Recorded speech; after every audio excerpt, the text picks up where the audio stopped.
자, 2008년 제5회 한국사 능력 검정시험 고급 문제로 들어왔습니다.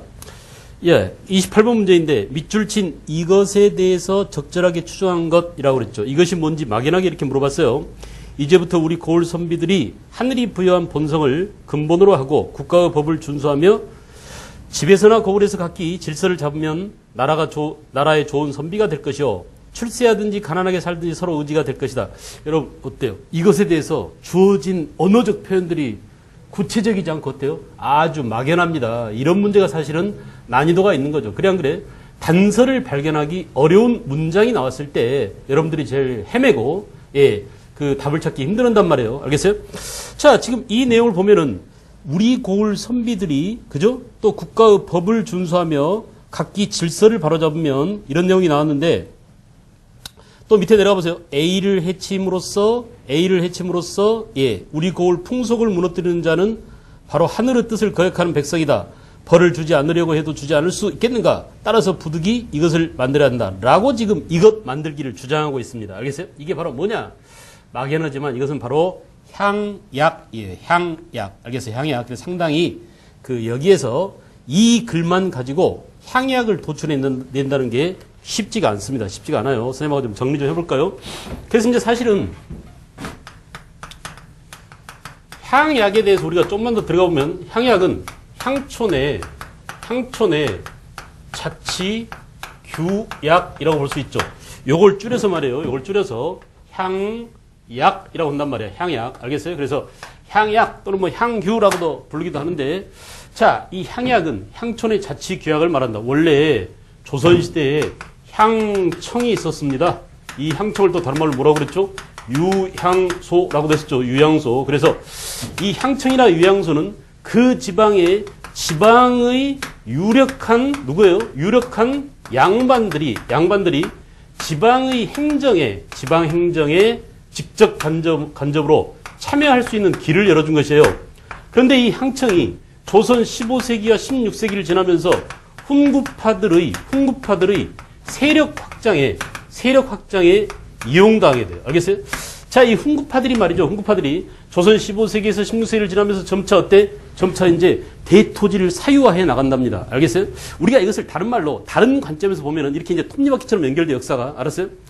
자, 토지 제도에서 세조 때 전 현직한테 주던 과전법을 바꾸자. 땅이 부족해서 안 되겠다. 그래서 누구한테만? 현직 관료한테만 토지를 주기로 했죠. 이걸 우리가 뭐라고 하냐면 세조 때 직전법이 시행되었다. 근데 직전법이 시행되면서 어때요? 안 되겠다. 우리가 관직에 있을 때는 국가로부터 토지를 받지만 관직에서 은퇴하면 국물도 없다. 그러니 관직에 있을 때, 힘이 있을 때, 권력의 위치에 있을 때 부지런히 땅을 긁어 모아야 되라고 그 당시에 오히려 역효과가 나가지고 말이죠. 현직한테만 토지를 준다고 그러니까 이 현직 관리놈들이 눈에 쌍불을 켜고 어떻게 마구마구 땅을 긁어 모으더라 이거야. 우린 이걸 뭐라고 하느냐? 농장 확대라고 얘기해서 농장 확대. 그래서 여러분 보십시오. 농장을 확대시키는 방식이 뭐냐면 토지를 매입하거나, 알겠어요? 도시에서 벼슬아치로서 여러 가지 장사며 뭐며 이권을 차지해가지고 그 도시의 경제소가 있잖아요. 이 경제소 관리들과 시골에 있는 유양소가 연결돼 있죠. 그래서 시골 유양소한테 명령을 내려가지고 야, 좋은 땅 나온 거 있으면 사둬라 해가지고 돈을 지방으로 내려보내. 그럼 어떻게 해요? 이들이 마구마구 땅을 사 모은다 이거야. 알겠어요? 토지를 매입하거나 개간하거나, 그죠? 특히 서해안 간척 사업을 통해서 농민들은 노동력을 무고하게 잡아다가 공짜로 거의 부려먹다시피 해가지고 마구 자기 땅을 넓혀나가는 이런 매입, 개간 또는 힘을 이용해서 권력을 이용해서 광저로 빼앗는 뭐라고 그랬죠? 겸병 그랬죠.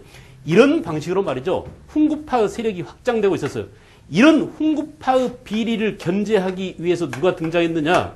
조광조가 등장했잖아요. 그래 안 그래? 이 조광조가 훈구파들의 위훈 삭제 사건을 일으켜서 가짜 공원을 세운 공신 명단에서 이 72명인가 명단을 삭제해버리고 또 뭐예요? 훈구파들의 시골에서 저질러지는 이런 토지와 관련된 비리를 그들을 척결하기 위해서 여기에 맞대응하기 위해서 만든 게 바로 뭐냐면 향약이었습니다. 향약. 알겠어요? 그래서 이 향약은 조광조가 처음으로 향약을 도입했다라는 점. 알겠죠? 그래서 시골에 있는 그 당시만 하더라도 말이죠. 시골에 있는 중소지주였던 누구야? 사림들의 이해관계가 중앙의 고관 대작인 훈구파와 충돌한다 이겁니다. 알았어요? 빽 있고 권력 있는 놈들이 시골에 내려와서 농장을 확대하는 과정에서 사림들의 땅을 빼앗게 되자 살인들의 이익을 대변하는 조광조가 안 되겠어. 예, 이 향청을 폐지하고 유양소를 폐지하고 향촌 자치 규약을 새롭게 만들자. 알았어요?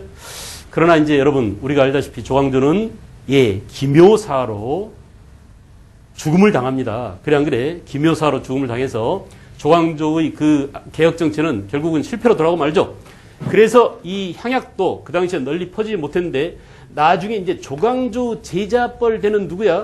태계 이황이라든지 율곡 이 이런 분들이 중국에서 유행했던 중국의 여시 향약을 도입했어요. 그래서 이 향약이 이들에 의해서 조선 후기에 널리 보급됩니다. 알겠죠? 그래서 뭐 애안 향약이라든지 향약의 보급에 힘쓴 분들이 바로 태계 이황이나 율곡 이이다. 이런 분들이에요. 알겠어요? 그래서 역시 이제 우리가 향약 그러면은 반드시 함께 알아둘 게 서원과 함께 지방에서 누구 이익을 대변하느냐? 예, 살인들의 이해관계와 밀접하게 관련이 되어 있다는 사실을 꼭 백그라운드로서 알아두세요. 알겠죠? 그래서 율곡이나 태계 이황 선생이 이렇게 향약을 널리 보급했는데 이 당시 이제 취지가 좋았습니다. 야, 중국의 여시 향약에서 말이야 굉장히 좋은 점들이 많더라. 우리가 향촌의 자치 공동체 조직을 유지하기 위해서 향촌 사람들이 전부 다 힘을 합쳐서 살아가야 될 하나의 자치 규약, 약속입니다. 규범입니다. 알겠죠? 그 규범 가운데 그 공통적인 내용이 들어있는 게 뭐냐면 예, 덕이 되는 일은 서로 권장하자. 이건 뭐라고? 덕업상권. 나쁜 짓은 서로 못하게 막자. 이건 뭐야? 과실상규. 해보세요. 기억나죠? 그죠? 좋은 풍속은 서로 교류하자. 예속상교. 그죠? 어려운 일이 닥치면 예, 서로 같이 도와서 극복하자. 상부상조하자. 이건 뭐예요? 환난상휴입니다. 환난상휴. 여러분, 이 조선시대에 이런 그 향촌 사회의 모습이 이런 상부상조 의식이 향약에서 이어져 온 그런 전통이 아마도 오늘날까지 우리 민족한테는 강력하게 이어져 내려온 것인지도 몰라요. 알겠죠? 우리 이제 몇 년 전에 그 태안 앞바다가 대기업 배 충돌 사건으로 해서 기름이 유출돼가지고 완전히 그냥 만시차이가 됐잖아요. 이거 어땠습니까? 온 국민들이 이렇게 힘을 합쳐서 환난상유로 정신으로 갔어요. 그래 안 그래? 이렇게 오늘날 우리가 현대를 살고 있지만 조선시대에 그 수백 년 동안 이어왔던 우리 민족의 전통과 우리 민족의 풍습과 우리 민족의 규범이 여전히 우리 민족의 생활 속에 역사 속에 문화 속에 유전자처럼 남아서 위기가 닥치면 그것이 작동되는 메커니즘을 한번 생각해보면 재밌잖아요. 그래 안 그래? 이런 역사가 말이야 이렇게 예, 얽혀있는 그래서 짜임새 있게 작동돼가는 그런 모습을 보면은 역사가 좀 흥미있게 느껴질 거야. 그래 안 그래? 마구 암기하는 연대만 드립다 외우는 그런 역사가 아니라 아하 그래 오늘날 나는 결국 역사의 산물이구나. 역사의 유산이구나. 이렇게 생각해 보십시오. 알겠죠?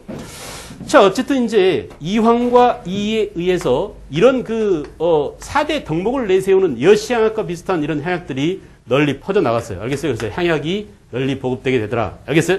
향약을 잘 알아두실 것. 특히 이제 향약은 향촌의 자치 규약이자 하나의 향촌 조직인데 뭐냐? 위로는 말이죠. 사림양반이라고 해서 살인과 관련됩니다. 조선 전기의 향청 유향소는 훈구 세력과 관련된다는 점. 이런 것들은 수능이나 그런 데서는 안 나와요. 적어도 여러분들쯤 되는 고급 한국사 능력 시험 정도에서 물어볼 가능성이 있습니다. 알았어요? 그러니까 15세기의 향청은 주로 훈구 세력과 관련되고 16세기 이후의 향약은 살인들의 이해관계를 대변한다. 누구랑 함께? 서원과 함께. 알겠어요? 그래서 흥선대원군 때 이 살인 양반 놈들이 서원을 통해서 농단을 부리고 토지를 많이 차지하고 노비를 많이 소유하고 이렇게 지방의 이익을 독점하니까 서원을 모조리 다 없애버렸죠. 47기만 놔두고. 알겠어요? 이렇게 서원과 향약이 살인의 중요한 세력 기반이었다는 점을 항상 염두에 두실 것. 알겠어요? 자, 그래서 살인 양반이 주로 이 향약의 상층부를 구성하고 양반만으로 구성된 조직이 아니야. 이 밑에 뭐예요? 그 동네에 살고 있는 그 향촌에 살고 있는 농민들로 구성된 이런 조직을 말하기도 한다. 이 조직의 규약이자 야 우리 동네 사람들 항상 이렇게 해야 돼. 어려운 일이 닥치면 서로 도와야 되고 나쁜 일이 생기면 서로 규찰해야 되고 좋은 풍습을 서로 나누고 우리 동네 사람들은 반드시 지켜라 하면서 뭐예요? 양반들이 농민을 통제하는 수단으로 삼았어요. 요걸 내세워서 야 임마 너 금수만 또 못한 놈아 네 A도 모르는 놈이야 알겠어? 그렇게 여름이라고 홀랑 벗고 다니면 돼 하면서 말이야 애절을 중시하고 알겠어? 양반들은 어떻습니까? 비가 와도 뛰지 않습니다. 양반 채통이 어떻게 뛰나면서 그 소낙비를 다 맞고 걸어가는데 그런 것들을 통해서 어때요? 농민들을 통제하고 그래 저 사람은 뼈대가 있는 집안이야. 양반이니까 저래 하면서 말이야. 이런 강력한 성리학적 유교 윤리와 알겠어요? 양반 위주의 향촌 질서를 유지하기 위한 그런 수단으로서 향약을 만들었다 이겁니다. 알겠죠? 향약. 그래서 자, 그런데 이제 문제는 이렇게 안다 하더라도 사실은 뭐냐? 예, 본문에 있는 이 글 내용만 가지고 이게 향약이다라고 도출하기가 상당히 어렵더라. 알겠어요? 그래서 이것은 선생님이 볼 때는 난이도가 상당히 어려운 문제로 봅니다. 상으로 보고요. 그 다음에 이거 보세요. 지방 살림들의 농민 지배 강화에 기여했다. 이거 찾기는 별로 어렵지 않죠? 만약에 향약이라는 것이 도출되면 바로 1번이 답이라는 것을 알 수 있습니다.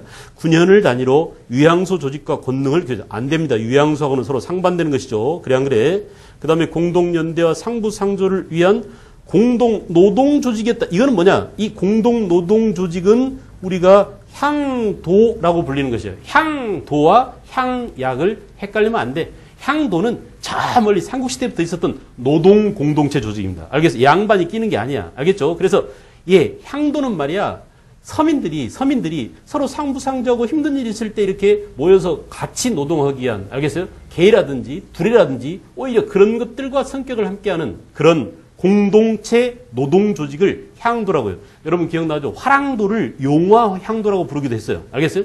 그리고 이제 예, 삼국시대뿐만 아니라 고려 조선으로 이어오면서 특히 고려시대부터는 매향 풍습에서 야, 1000년 뒤에 이 땅을 다스릴 미래를 관장할 미륵불을 맞이하기 위해서 우리가 그 미륵불을 조각할 수 있는 향나무를 1000년 뒤에 쓸 향나무를 바닷가에 이렇게 묻어두자. 알겠어요? 이렇게 해서 말이야, 저 멀리 뭐 남해안에 있는 관음포라든지 또 그 미군 사격장으로 유명한 매향리 이런 데가 아마 향나무를 묻어둔 곳으로 아주 유명합니다. 그런데 그런 것들이 전부 다 뭐야? 그런 일을 하기 위해서 만들어진 노동 공동체를 뭐라고? 향도라고 했다. 향나무뿐이 아니에요. 매향 풍습뿐이 아니에요. 뭐 절을 짓는다든지 또는 커다란 석탑을 세운다 이렇게 대형 공사를 할 때 마을 사람들이 함께 노력을 가서 동원해주는, 알겠죠? 노력 봉사를 해주는 그런 예, 노동 조직을 뭐라고? 향도라고 했으므로 향도와 향약을 헷갈리면 안 됩니다. 알겠죠? 향약은 뭐라고요? 조선 16세기 이후 누가 살림 양반이 누구를 통제하기 위한 향촌을 지배하고 농민을 통제하기 위한 수단으로 삼기 위한 하나의 규약이자 자치 조직을 향약이라고 했다. 오케이. 구분할 것. 선열에 대한 제사와 양반 자제의 교육을 담당한 이건 뭡니까? 서원에 대한 전형적인 표현이에요. 여러분 선생님이 이렇게 서원이라는 것의 개념이라고 그랬죠. 개념어에 해당되고 서원은 이 서원 그러면 이 말이 떠올라야 돼. 선열에 대한 제사 또 하나는 뭐 교육 이 두 가지를 겸하고 있었던 것이 바로 조선 후기의 살림의 향약과 관련된 서원이랍니다. 알겠어요? 조광조 등의 노력으로 중종 때 전국적으로 보급됐다. 여러분 이게 어려운 이유는 이 문제가 어려운 이유는 이거 보세요. 여기서 만약에 향약이라는 결론을 뽑아냈어요. 그래서 밑에서 향약을 찬다 하더라도 되게 이런 배경 지식을 알고 있다 하더라도 그래 맞아 조광조가 향약을 보급했대더라. 근데 적극적으로 했을 거야 라고 미루어 짐작합니다. 알겠죠? 이렇게 조광조라는 낚싯밥이 있어요. 알겠어요? 여기에 함정이 있다. 이게 함정이. 그래서 되게 여기에 퐁당 빠집니다. 향약 조광조 답이 무조건 5번이야 이렇게 생각하다가는 바로 틀려요.